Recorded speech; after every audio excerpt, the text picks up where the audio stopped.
পুৱা উঠি যে ৰাতিপুৱা ওলাই আহিছিলে ওলাই আহোঁতে তাৰমানে ওলাই ঘূৰি পেলাই গৈ থাকোঁতে গাড়ীখন আহিছিলে নগাঁও ফালৰ পৰা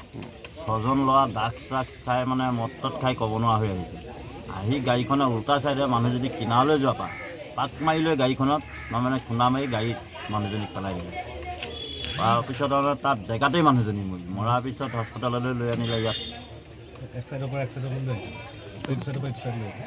হাস্পতাললৈ আনিলে অনাৰ পিছত ড্ৰাগছ খোৱা মদ খোৱা সেই ল'ৰাকেইটাও আহিল অহাৰ পিছত পুলিচৰ গাড়ী আহিলে পুলিচৰ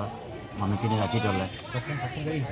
7খন গাড়ী পুলিচৰ গাড়ী আহিল এতিয়া মানে ড্ৰাইভাৰ মদ ড্ৰাগছ যিটো খাই আহিছে তাক পাব্লিকে বিচাৰিছে পুলিচে ওলাই নিদিয়ে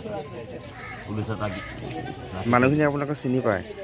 মানুহখিনি আমাৰ ইয়াৰ স্কুল ৰিজাৰ্ভৰ সত্যেন্দ্ৰপুৰী সোণাৰী ল'ৰা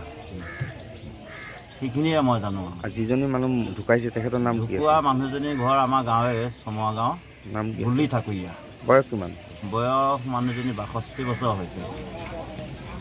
মানে সিমানখিনিলৈকে মই জানো আৰু বাকীখিনি মই গম পোৱা নাই আৰু স্কুলৰ শিক্ষক আছিলে